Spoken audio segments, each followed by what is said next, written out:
Matters.us and on KCKQ 1180 AM, Reno.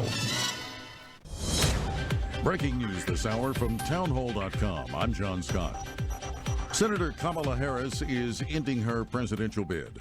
The announcement comes after her campaign drastically cut staff in October, funneling most of her campaign's resources towards working on a strong victory in Iowa and leaving other early voting states such as New Hampshire and South Carolina with minimal staffing and funding.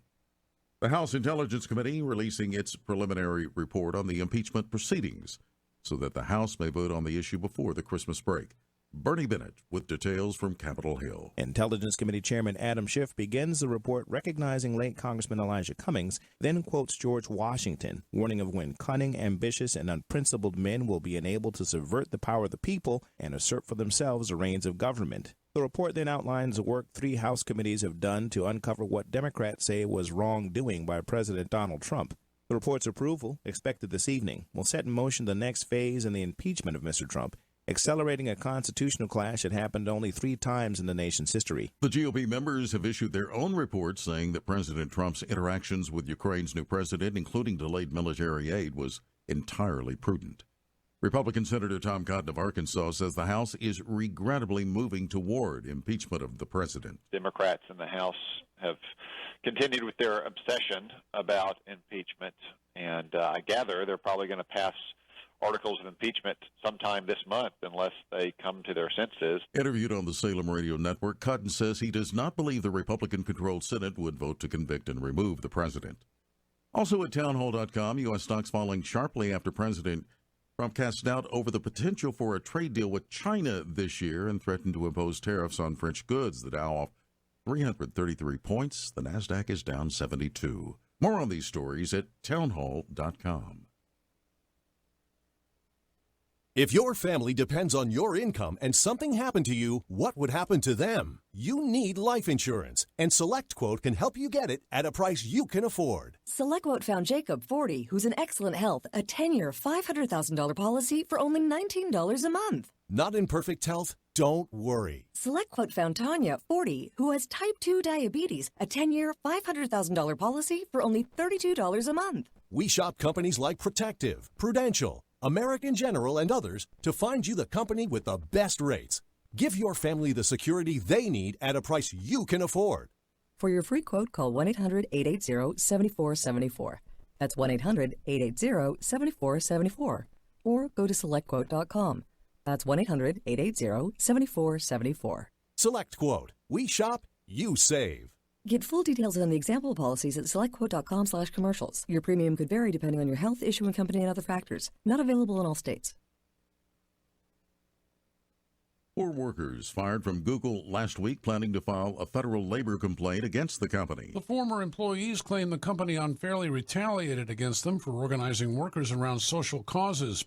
All 4 were fired for what Google says were violations of its data security policy.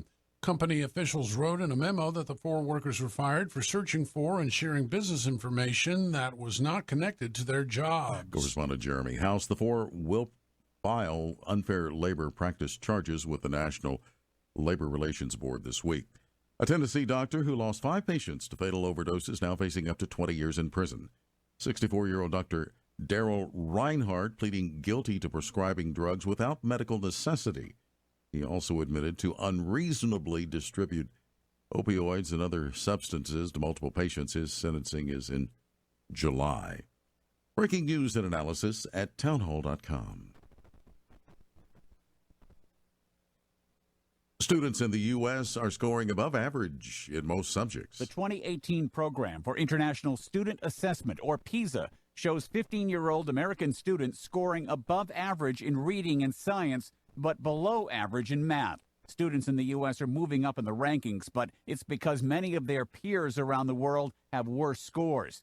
The best performing across all 3 measures was a group of 4 Chinese provinces, including Beijing. PISA tests not only what students know, but whether they can apply that knowledge to solve problems.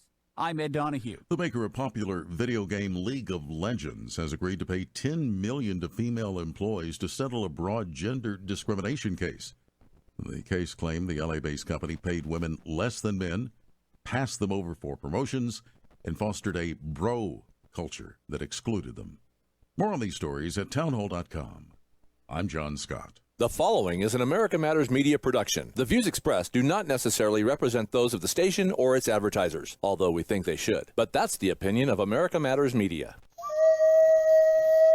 America spends 5 to 10 times more on health care than any other country in the world. Then why does America rank number 43 worldwide for longevity? Third world countries, such as Cuba and Costa Rica, rank higher than the U.S. So what's wrong with health care in America? This is what's wrong. Our $3 trillion healthcare industry is focused on disease management, while 70% of our planet relies on traditional indigenous medicine that is focused on health optimization. Learn how. Join Dr. Dan Royal on the show The Royal Treatment, bringing you the latest information on the best of medicine, biotechnology, and pharmacology, as well as secrets from the past. These secrets have withstood the test of time and are being rediscovered today. In fact, indigenous healthcare practitioners are using them for the benefit of their patients who seek optimal health and wellness. Now, here is Dr. Dan Royal. Greetings, listeners. I am Dr. Dan Royal, and you are now listening to another episode of The Royal Treatment.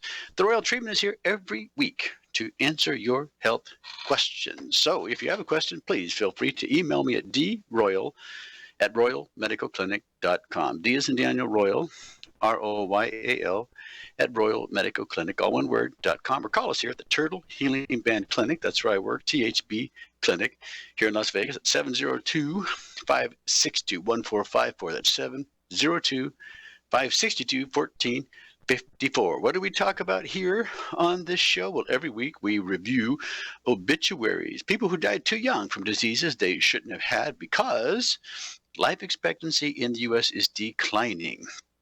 And we have a key interest in that because our focus here in my clinic is to help patients live a long, healthy quality of life. But that's not what medical insurance is designed to do. Typical medical insurance is designed for disease management. It's sick care. It's not for healthy people. If you want real health insurance, or we call them health programs, that's a different route. You have to pay for that yourself. Insurance is not going to pay for you to go to the gym and exercise, to get adequate sleep, to take supplements, or to get a lot of other health-related treatments, such as chiropractic adjustments, acupuncture, massage, etc. However, you can get a high deductible, low premium insurance. Those are called health programs. It comes with a health savings plan into which you can put your money and have control over it. So instead of paying $700 a month as an individual for your sick care insurance, you can put that into a health program and use that money yourself, however you deem fit, with the tax deductions that go along with that health savings plan. Those are the people that we see, the patients who typically don't want to take drugs, or they want to get off of drugs. We can help you because drugs have side effects. And frankly, it's the number 3 cause of death in this country. That's medicines or medicine side effects and iatrogenic disease, such as doctor or hospital mistakes. Number 1 cause of death in this country is, well, probably cancer now. Traditionally, it has been heart disease, but cancer is becoming the number 1 cause of death in the majority of industrialized countries now throughout the world. Number 3, depending on who you talk to, is constructive or chronic obstructive pulmonary disease. That's a long word. We just simply call it COPD. That's a lung disease. But in reality, the one that is not talked about, not reported, is the iatrogenic disease or drug side effects. 250,000 Americans dead every year from drug side effects and physician mistakes.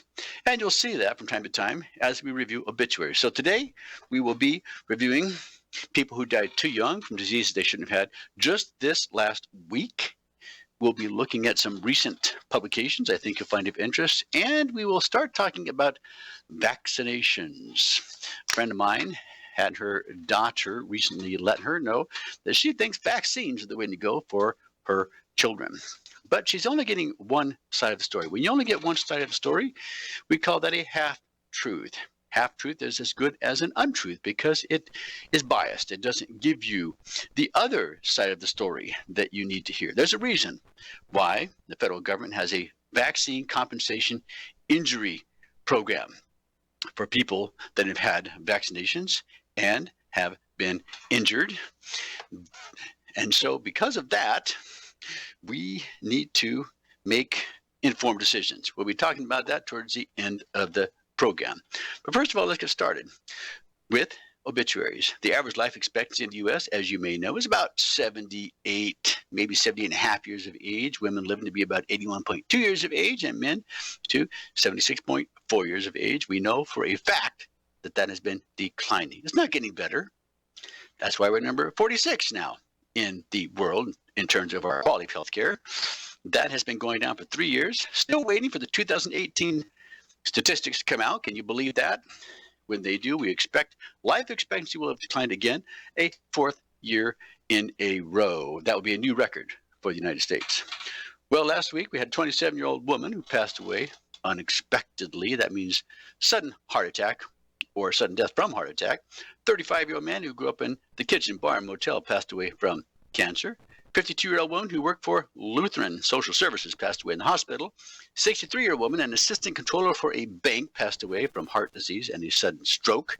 69-year-old man who worked at the Nevada test site died suddenly at home. 69-year-old man who was a Boilermaker with U.S. Steel passed away in hospice from a brain disease. 72-year-old woman passed away also unexpectedly. 72-year-old man, a math teacher and high school principal, passed away from lymphoma cancer that contributed to dementia. And finally, a 77-year-old woman who worked in archaeology and nursing passed away from Lewy body dementia, one of the three types of dementia that causes people to die. We have Alzheimer's, we have vascular disease, and Lewy body. I'm Dr. Dan Royal. Listen to the Royal Treatment. We're going to continue our discussion right after the break. Stay with us. Targeting cancer cells with DMSO reduces the need for full-dose chemotherapy by up to 90% because DMSO targets cancer cells, not healthy cells. Research demonstrates that DMSO, also known as dimethyl sulfoxide, has an affinity for cancer cells, which also allows DMSO to enter them even when DMSO is carrying chemo drugs. Could low-dose chemo with DMSO be the answer you've been searching for? Find out more by calling Dr. Dan Royal at 702-562-1454. When low-dose chemo is combined with DMSO or insulin, it's called potentiation therapy. This is because the cancer-killing power they create together is much greater than when they're administered separately. Are you a cancer patient who wants more than disease management? Could low-dose chemo help you achieve optimal health and wellness? Call Dr. Dan Royal at 702-562-1454 to see if you qualify for low-dose chemo. That's 702-562-1454. Hi everybody, this is Sharon Oren and I'm here for Coffee with Sharon, the newest, hottest radio show at Northern Nevada. So why don't you join me on Thursday, 4 p.m. to 6 p.m. on my new weekly show when we're going to have everybody that is somebody and everybody that you didn't know was somebody joining me over here for a Coffee with Sharon, talking about Northern Nevada, our local politics, and what's happening in our little state. So tune in Thursday, 4 p.m. to 6 p.m. I'll be here. Will you? Brought to you in part by Michael's Reno Power Sports. Wainema Ranch Wild Horse Sanctuary, a preserve dedicated to keeping America's wild mustangs and burros running free. Wainema Ranch, 29 miles north of Reno near Hallelujah Junction. An amazing site to visit. Over 130 of God's majestic animals at home on the range. Experience the beauty and wonder. Give at WainemaRanch.com. That's WYNEMA Ranch.com or call 775-384-4444. Wainema Ranch. So here's the choice. Some people say the USA is finished. It's evil, a has-been, full of hate and injustice. The U.S. Constitution should be trashed and the Bill of Rights abolished. No free speech, no gun ownership. Competition and free markets are bad. We're all too stupid. For our own good, the government must own everything and know all your secrets. Other people say that America has created the freest, richest, happiest, most generous society that has ever existed in the world. That's why millions of people are desperate to come here and escape their brutal lives in Cuba, Venezuela, North Korea, and 100 other countries. In America, we have the right to succeed, the right to our own living, the right to have a family, the right to believe in God, the right to have our own ideas, the right to be safe and secure, and the right to be left alone. Where do you stand? Help us save the Constitution and restore the American dream. Go to SaveMyFreedom.com. Brought to you by the American Media Council. This overload. Shannon Lawson here. Join us for the Nevada Radio Roundup, Fridays at 2 p.m. A good news variety show all about the local scene. The Nevada Roundup, Friday at 2. To join the conversation, call 844-790-TALK. That's 844-790-8255. Now, back to the show. We are back to the show. I'm Dr. Dan Royal, and you, my friends, are listening to The Royal Treatment. Before the break, we were talking about obituaries. People who died too young from diseases they shouldn't have had just last week. Those are the local people. When I say local, I'm talking about here in Las Vegas, where I practice in the Turtle Healing Band Clinic, and also in Reno, Nevada. Those are the two major cities in this state. Now we're going to look at international deaths of celebrity notables around the world who passed away just this last week, also too young from diseases they shouldn't have had. Let's take a look. We have George Atkinson, American NFL football player. He died at 27 years of age, exactly 1 year after his twin brother committed suicide. The cause of death still under investigation. We have Cha In-ha, South Korean actor. He died at 27 years of age in his home, or at least that's where he was found, possibly from suicide or drug overdose. Brad Goldbright, American free solo rock climber, died at 31 years of age while descending a cliff in Mexico and falling 300 feet to his death. Sometimes we take chances with life. Life is too precious. Godfrey Gao, a Taiwanese-Canadian model and actor, died at 35 years of age from a heart attack. He was 35. Juninho Berin, Brazilian samba singer and songwriter, died at 38 years of age from an infection caused by surgery. That's one of those iatrogenic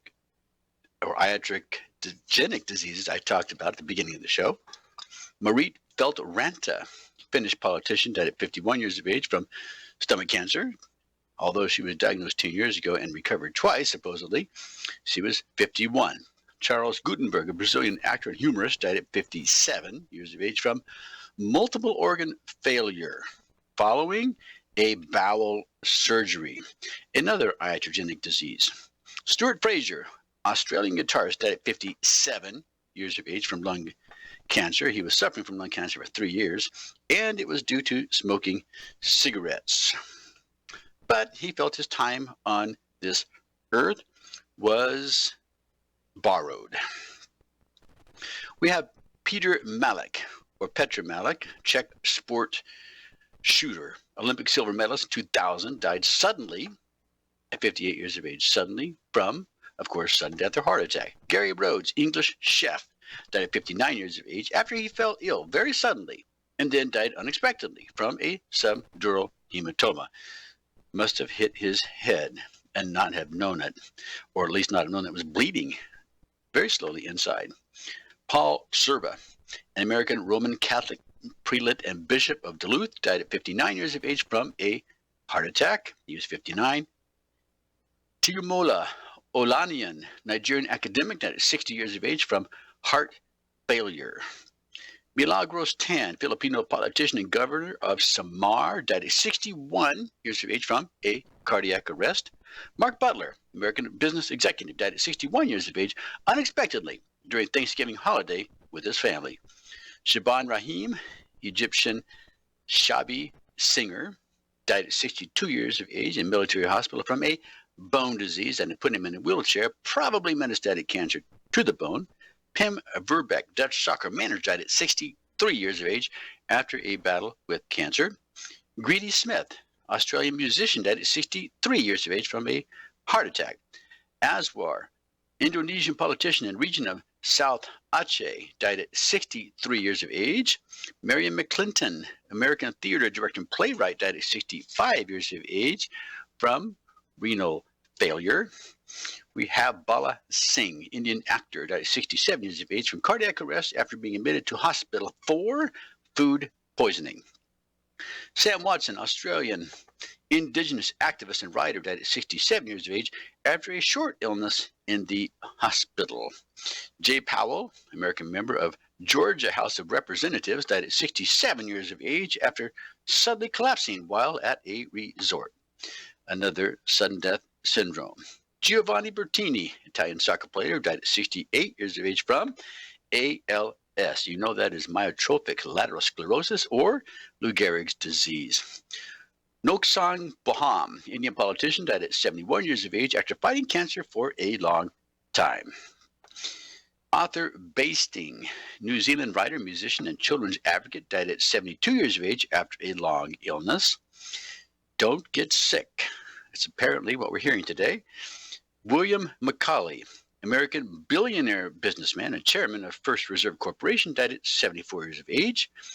Doesn't matter how influential, powerful, or wealthy you are, everyone is subject to disease and death, even billionaires. Howard Cruz, American cartoonist and comic book writer, died at 75 years of age after succumbing to cancer. As I said, it is becoming the number one cause of death throughout the world. Stefan Danilov, Bulgarian actor, politician, and minister of culture, died at 76 years of age after a series of treatments for lymphoma, a type of blood cancer. Kobe Kuhn, Swiss soccer player for the national team and manager, died at 76 years of age from senile leukemia, a blood type of cancer that was diagnosed actually back in 2011. Maurice Janssens, Latvian conductor, died at 76 years of age from heart disease. And finally, Sushil Kumar, Indian Admiral and Chief of the Naval Staff, died at 79 years of age in an Army research hospital after a short illness. Well, that's the obituaries, local and international, of people who died too young from diseases they shouldn't have had just this last week. Well, let's take a look at some of the things that you might have to help you identify early heart disease. Now, heart disease has typically been the number one cause of death in this country, slowly becoming number two as cancer overtakes it. But it's still a problem, as you know. Preventing heart disease in patients is, well, the main goal of many doctors, but you can't totally block its development. They say that sometimes even infants are born with some atherosclerosis nowadays. Changes in lifestyle and medical therapies can delay or deny the onset of a heart attack. And almost 80% of heart disease is preventable with lifestyle changes. That means you have to take some responsibility, my friends. You have to make some decisions. Your doctor can advise you, but he's an expert in disease management, not health optimization. That's why we have this program, to help educate you and hopefully motivate you to take the initiative for a better life. I had a patient in my office yesterday who has an addiction to alcohol, and not surprisingly, he is suffering from anxiety, depression, and suicidal ideations, meaning that he's thought about taking his own life. The good news is he's not taking prescription medicines. Why is that good news? Well, the prescription medicines typically prescribed for someone like that can actually make him worse.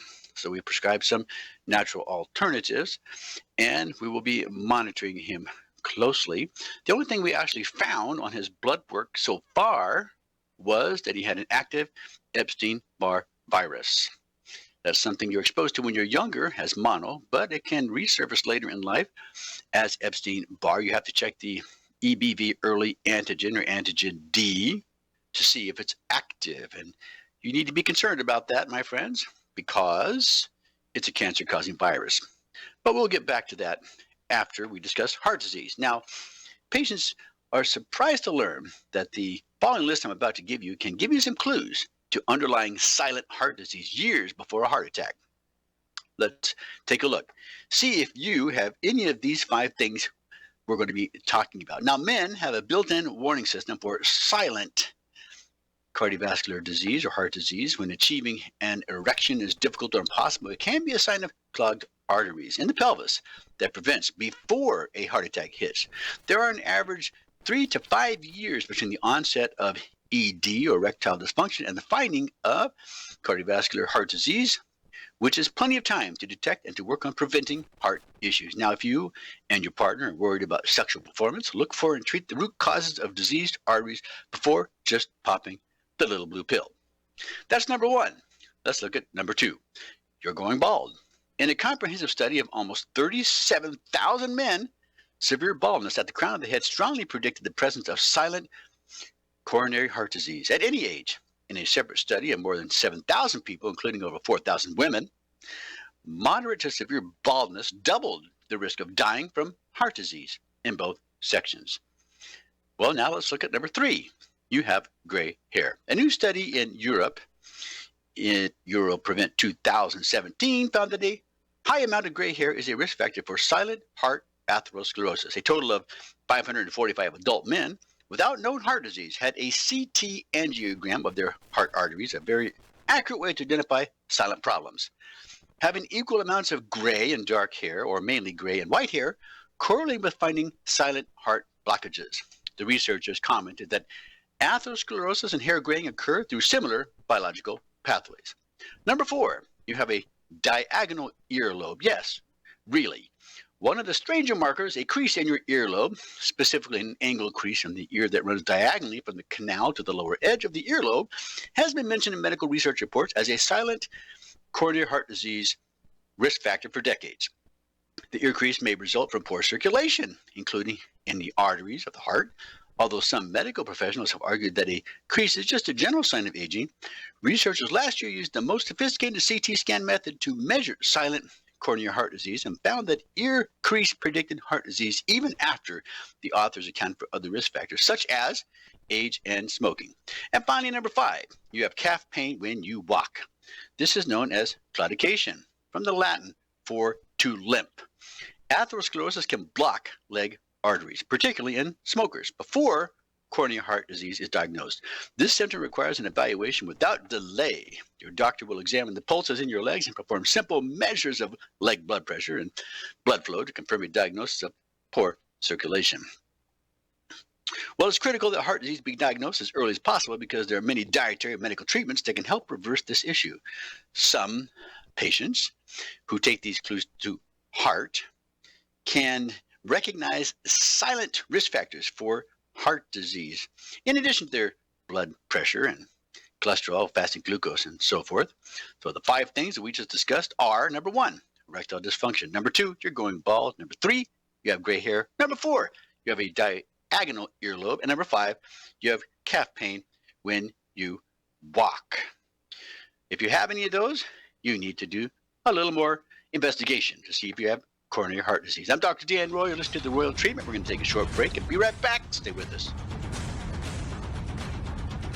After forming all the organs and body components necessary for human life, stem cells disappear, right? No! Stem cells are present in all of us, just waiting for an opportunity to regenerate organs, joints, ligaments, muscles, and other body tissues they originally formed. Dr. Dan Royal has developed a unique patent-pending process for obtaining stem cells from your own blood. Stem cells can be concentrated, prepared, and delivered to areas where you need them most to repair old, damaged, and dying cells. Can your own stem cells help rejuvenate your body? To find out, call Dr. Dan Royal at 702-562-1454. Your own naturally occurring stem cells are the ultimate anti-aging treatment. They can be used to improve facial appearance and hair growth, as well as for aches, pains, and other conditions. Could your own stem cells help you achieve optimal health and wellness? Find out by calling Dr. Royal at 702-562-1454. Don't wait, call today. That number again is 702-562-1454.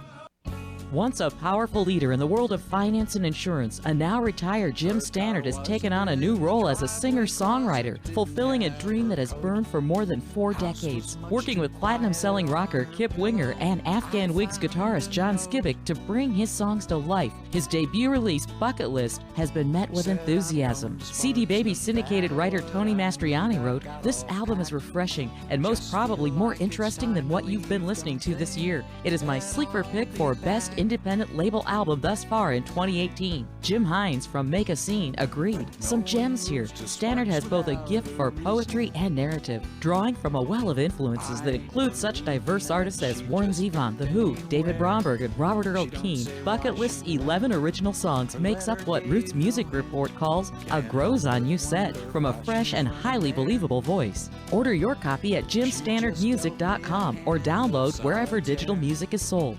Business owners and entrepreneurs know that good information is priceless. Just one great idea can make all the difference. Hi, this is Joe Morabito, host of CEO Business Mind. Each week, in one fast-paced hour, we share lots of proven tips and ideas to help you be more successful in business. Don't miss a minute of CEO Business Mind with me, Joe Morabito, right here on 1180 AM KCKQ. In the wake of a disaster, what one thing can you send that will help people the most? A blanket, a tent, a sandbag, a doctor. Actually, if you send a monetary donation, you send all these things. Even a small donation can make a big impact and can quickly become exactly what people affected by disaster need most. In the wake of a hurricane, your monetary donation can make a huge difference to those in need. To donate, visit supporthurricanerelief.org. That's supporthurricanerelief.org. Brought to you by the Ad Council. This is America Matters Media on AM 1180 KCKQ. A Lotus broadcast station. The power of radio since 1967. Are you shy and don't want to talk on the air? Text us your questions or comments to 775-237-2266. Now back to the show.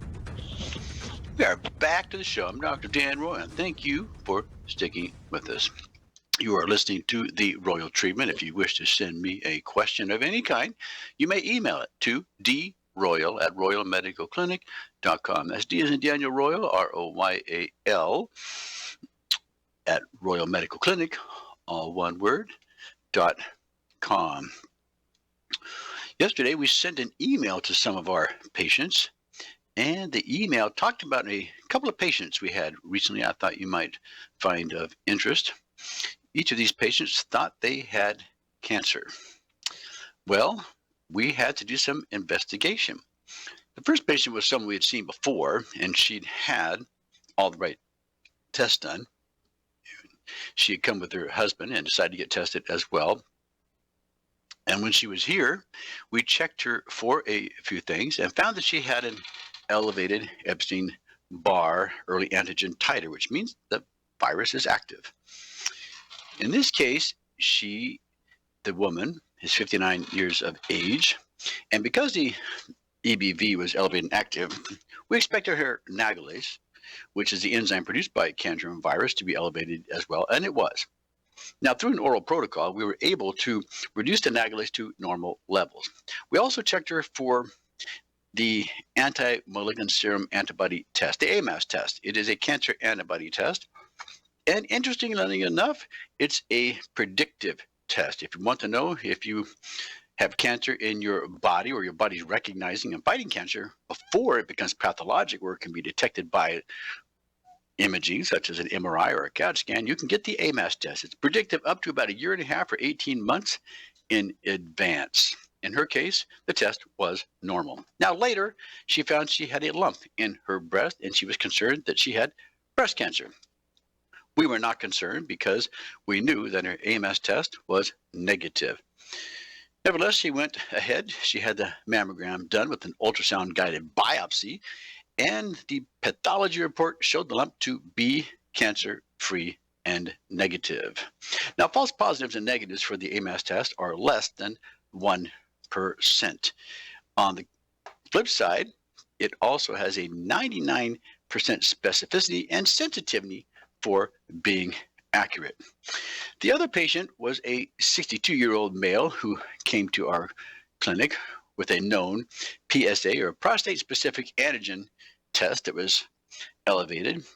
He had a history of cancer in his family. Both his brother and his father had experienced prostate cancer. When we did testing for him, we also found that his Epstein-Barr virus, or early antigen, was elevated and active. Naturally, his nagalase was elevated, but not as high as we might expect it to be if someone had cancer. His AMAS test was normal. Physical examination revealed his prostate to be without any suspicious lesions. And it was confirmed by the urologist that the patient did not have cancer. But we already knew this because the AMAS test was negative. And so in each of these cases, we were able to put their minds at rest, but mainly because we already knew through the cancer antibody test that the body in these otherwise normal, healthy people was not recognizing and making antibodies against cancer, even at the pre or subclinical stage of their medical condition. Well, here's a study I thought you might find of interest. This study has shown that prediabetes is now afflicting about 1/4 or 25% of our young adults in America. About a quarter of young adults in the United States met the criteria for prediabetes in recent years, according to new CDC data. That's our disease center.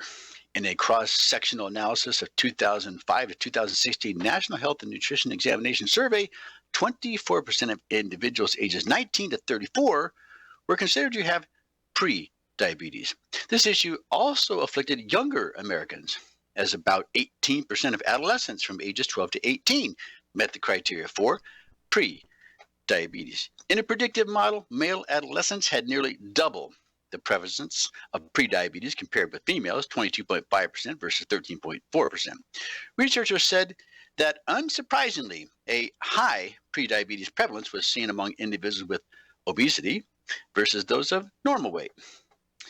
The young adults who were obese comprised about 36.9% of the prediabetics, compared with only 16.6% of normal weight adults. In a similar trend, 27.5% of adolescents with obesity met the criteria for prediabetes versus only 16.4% of normal weight adolescents. Another non-surprise was that young people who had prediabetes tended to have several increased metabolic risk factors as well. Now, some of these increased metabolic risk factors included their blood pressure. Systolic blood pressure was higher. They also had a higher level of non-high density lipoprotein cholesterol. The high density, or HDL, is a protective one. They had a higher waist to height ratio. Their BMI, basal metabolic index, was raised. Fasting insulin was higher, as was lower insulin sensitivity. Same trends were reported among young adults and those with prediabetes having a significantly worse cardiometabolic profile. The researchers said these new findings are evidence of a growing epidemic and a tremendously worrisome threat to the future of our nation's health. Well, of course, you can improve that by getting into better shape. We've talked about ways that you can do that.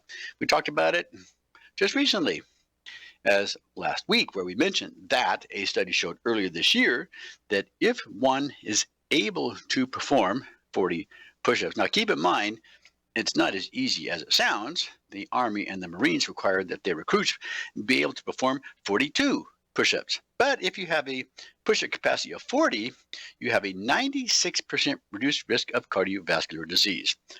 That's just one thing you can work on. And you can also be more mindful of the things that you take into your body.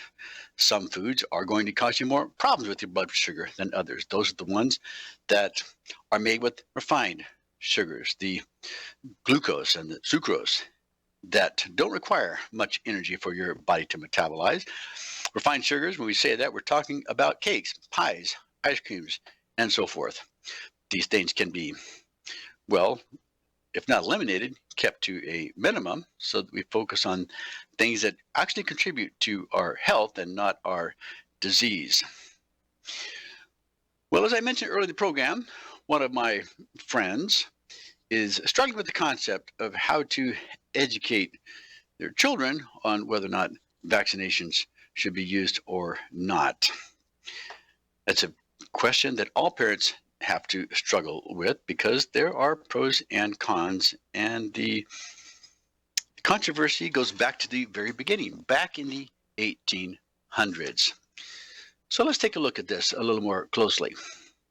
Adult vaccines are likely to be more widely mandated soon, if you didn't already know that, especially in view of outbreaks, or I should say alleged outbreaks, of measles, pertussis, and mumps in fully vaccinated adults whose vaccine-induced immunity apparently waned. This is a very common problem. The measles used to have 1 booster required, then 2, then 3, because it's not permanent. Now, if you've had the measles, you will develop a lifelong immunity. But a vaccine only provides an artificial immunity for some diseases. The problem with vaccines is medicine doesn't have a methodology for treating viruses. So it lives a little bit in fear, and the only means it is found to counteract this is by striving to be a little bit proactive, I suppose, by vaccinating people. On the flip side, homeopathic medicine has a remedy for viruses. A remedy can be found for all viruses. And what does that mean? Well, homeopathics make no-sodes. That means the disease tissue is taken and diluted and shaken and made homeopathically. It becomes Mother Nature's antidote. That's why the homeopathic flu works so well. When you get the flu, you simply take a dose of a flu medicine. I had a patient in my office today and just had to give her these instructions. You simply take a dose under your tongue every hour to 2 hours until you feel better. You're taking an antidote, and what it's doing is raising your body's ability to defend itself. The antidote comes from a flu strain, or, for example, in the case of Oxylococcinum, from the duck flu. It doesn't have to be the exact strain. It just has to be similar, because homeopathy is based on the laws of similars, and they work very effectively, whereas vaccinations have problems. That's why our government has a Vaccine Compensation Injury Act, because the government knows that people are going to be damaged. The herd immunity theory has actually never been proven and never will be proven, but it's essentially based on survival of the fittest. And if your child happens to be one of the weaker of the herd and suffers from vaccinations, then so be it. But I don't think that you want money to compensate for a damaged child. In the late 19th century, people in Leicester, England, were so opposed to vaccination that 61 parents went to prison rather than allow their babies to be vaccinated. Now, remember, this is back in the 1800s, where they believed the threat of turning into a cow is not known, but the vaccine was called poisonous, filthy, loathsome, damnable stuff. It was made from pus, and tetanus may have been one of the contaminants. People did die from the vaccine, even the modern version. It has been called the most dangerous vaccine known to man. We're talking about the cowpox vaccine back in the 1800s. Despite the Compulsory Vaccination Act of 1853 in England, there were outbreaks in 1854, 1855, 1856, culminating in the Great Outbreak of 1871 with 42,000 deaths. The town of Leicester, which developed a method of quarantine rather than vaccination, fared better than other similar towns. I'm Dr. Dan Royal. You're listening to The Royal Treatment. We're going to take a short break, but when we come back, we'll continue our discussion. Stay right with us. Low-dose chemotherapy uses only 10 to 20% of full-dose chemo, and it's known as IPT, or insulin-potentiated therapy. It's one of the safest and most innovative approaches to treating cancer effectively. IPT virtually eliminates side effects of full-dose chemo, such as nausea, hair loss, and fatigue. Could IPT be the answer you've been searching for? To find out, call Dr. Dan Royal at 702-562-1454. IPT uses low-dose chemo with insulin. Cancer cells have up to 20 times more insulin receptors and use up to 20 times more sugar than normal cells. That's why cancer cells thrive while normal cells struggle to survive. One study showed that using low-dose chemo with insulin resulted in a 10,000% increase in cancer-killing ability. Could IPT with low-dose chemo and insulin help you? Call Dr. Royal at 702-562-1454 to see if you qualify for IPT. That's 702-562-1454. Rich is just a really good guy. The term good egg isn't enough to describe him. He's also certified organic and free range. Rich puts the cap back on everything. The toothpaste, the olive oil, the shampoo, everything. He lets his 10-year-old nephew beat him at virtual tennis, even though he can straight up slay his 10-year-old nephew in virtual tennis. When the toilet paper is running low, Rich replaces the roll on the actual holder, not just on the back of the toilet.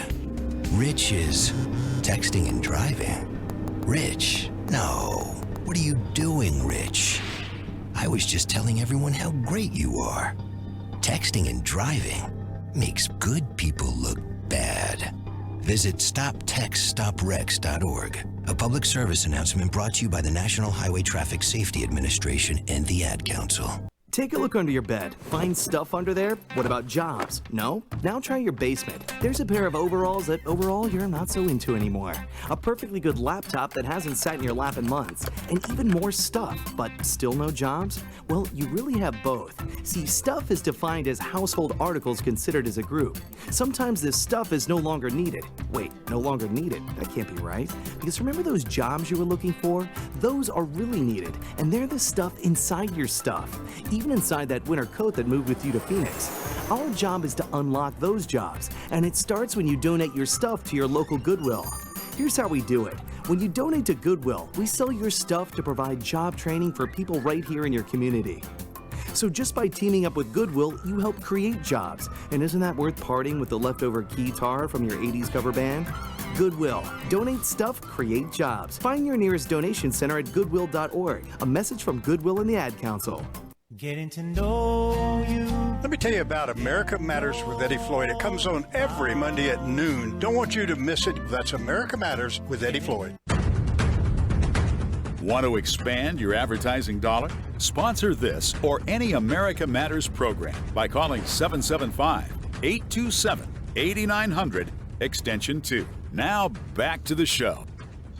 We are back to the show, my friends. You are now listening to the fourth quarter of the Royal Treatment, here every week to answer your health questions. I'm Dr. Dan Royal here in Las Vegas at the Turtle Healing Band Clinic. Again, if you have questions, feel free to email me at droyal, R-O-Y-A-L, at royalmedicalclinic, all one word, .com, or call us at 702-562-1454. That's droyal at royalmedicalclinic.com, or call 702-562-1454. Before the break, we were talking about vaccinations. It's a subject with which all parents who have children have to deal with sooner or later. At the very least, you need to deal with it in regards to yourself. But it's particularly critical for children because they can't make their own decisions. They are dependent upon you to make those decisions for them. For the break, we said that the city of Leicester, England, fared better with the method of quarantine rather than vaccination than other similar towns in England during the 1800s when they were being vaccinated for the cowpox virus. Continuing on with our discussion, in the early 1900s, Massachusetts, here in the United States, imposed a vaccine mandate in response to a smallpox outbreak with a fine of $5, about $125 in today's money. This was upheld by the United States Supreme Court in the 1905 case of Jacobson v. Massachusetts, the case that serves as a precedent for all vaccine mandates. The court did not give states blind deference. The court's paradigm was clear, writes Mary Holland, a mandate in an emergency, when there was imminent danger, and when an epidemic that imperiled an entire population. That's when the mandate was justified. It cautioned, however, against the potential abuse of police power. Also, the court expressly created a medical exemption from vaccination, which is actually still to this day good in every state in this country, with the exception of California, that's trying now to overrule that. When a person was not fit or subject for vaccination, and it would be cruel and inhumane in the last degree to vaccinate him, this qualified as the medical exemption. Because of Jacobson, this medical exemption exists. Now, since the 1960s, when states began to compel children to receive 6 or more vaccines and multiple doses, litigation is centered on exemptions. Courts have upheld extreme penalties for non-compliance, including loss of education, social isolation, parents' loss of custodial rights, child neglect sanctions against parents, and even forced vaccination. According to a study of 2,000 adults funded by the American Osteopathic Association, hey, that's my organization, I'm a DO, 45% cited at least one source that caused doubt about vaccine safety, most commonly from online articles or distrust of the pharmaceutical industry. While the majority had a favorable view of vaccines, many thought that the potential risk of vaccinations were outweighed by the benefits. But many are still unsure. Americans are more trusting than others. In France, 33% of 1,000 respondents responded no to the question of whether vaccines are safe. 1/3 of the people said no. The percentage was 24% in Russia, 22% in Switzerland, and 21% in Australia. As I mentioned earlier, it depends on where you get your information. You need both sides of the argument to make a fair decision. Hearing one side or the other is what we would call bias and untruth, which is as good as no truth. A pilot study of a convenient sample of homeschooled children showed that based on mothers' recollection, vaccinated children were more likely to have been diagnosed with pneumonia, otitis media, or a neurodevelopment disorder. Now, what's interesting is that the human diploid cell lines have been used to produce many common vaccines that have their origin in induced abortions. These vaccines include rubella, measles, mumps, rabies, polio, smallpox, hepatitis A, chickenpox, and herpes zoster. Many others are in the pipeline as we speak. Some may try to base a request for a religious exemption on grounds analogous to the fruit of the poison tree legal doctrine in this case, or to scruples about using the findings of Nazi medical research. Established religious authorities, however, including the Roman Catholic Church, say it is morally acceptable to use products derived from remote abortions for serious reasons, such as protecting life and health. But nevertheless, people have moral objections, if not religious or medical exemptions. Vaccines have been found to be contaminated with many viruses or viral DNA, such as the SV40 virus and early polio vaccines. In 2011, molecular biologist Judy Mikovits announced a discovery that at least 30% of our vaccines are contaminated with gamma retroviruses, and that these viruses are linked to autism, myalgic encephalomyelitis, chronic fatigue syndrome, and other neurologic diseases. Many of you may remember back in 1959, when the polio vaccine was being manufactured, a whistleblower drew attention to the fact that a cancer-causing agent was being put into the vaccines. Millions of Americans were contaminated by the company that produced the vaccine. This was done knowingly. Why was it done? Well, the company executives said we had deadlines to meet, and they also had investors to satisfy. Most vaccines today also contain aluminum adjuvants, a known neurotoxin. Now, the amount that gets concentrated in the brain or other tissue and the immune reactions that small quantities may trigger is the important fact. It doesn't have to be a lot. It can be a small amount if someone is sensitive to it.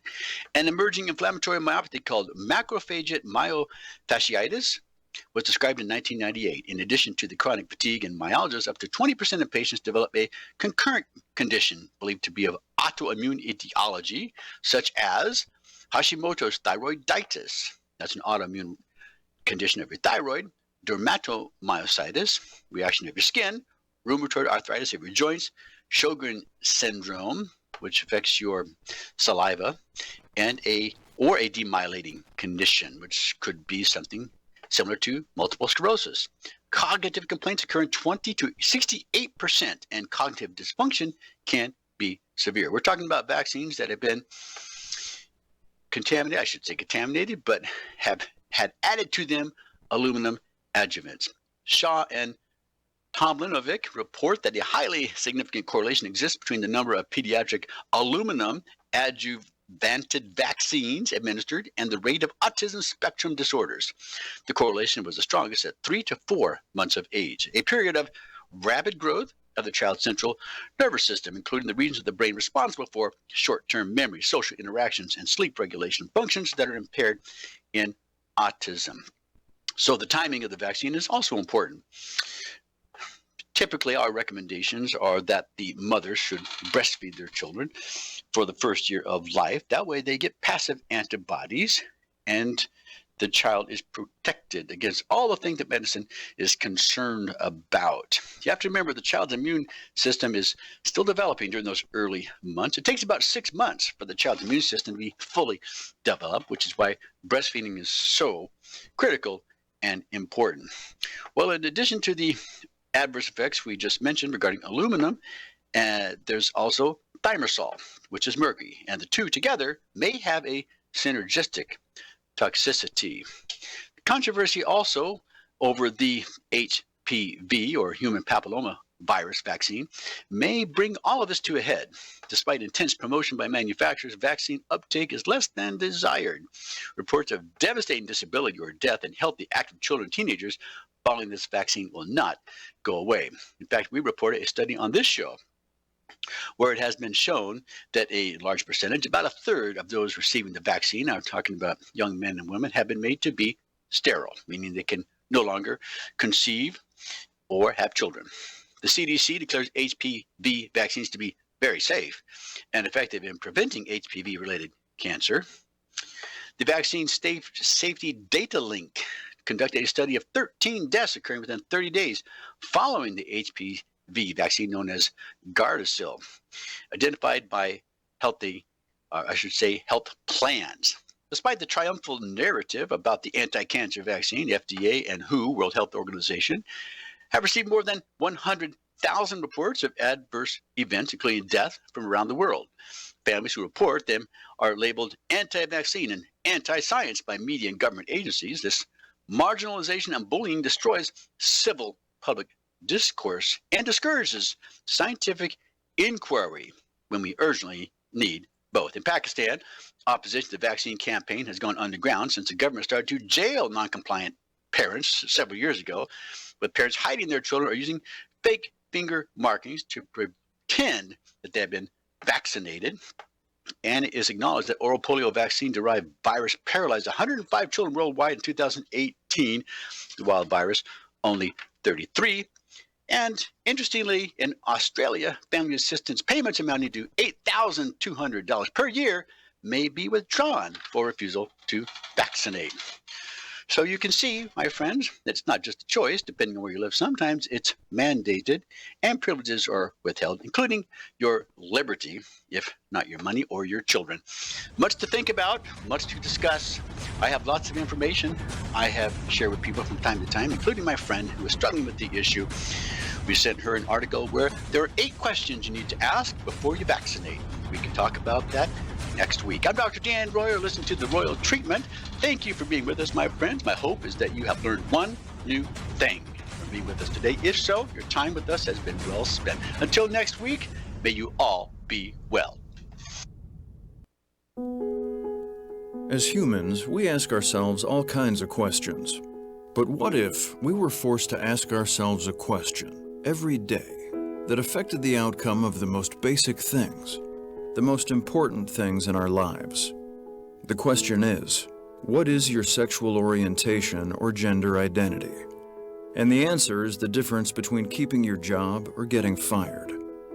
The answer is the difference between staying in your home or getting evicted. The answer is the difference between receiving medical treatment or not. Because in 31 states, it's legal to discriminate against people based on their answer to this question. LGBT Americans have the right to say,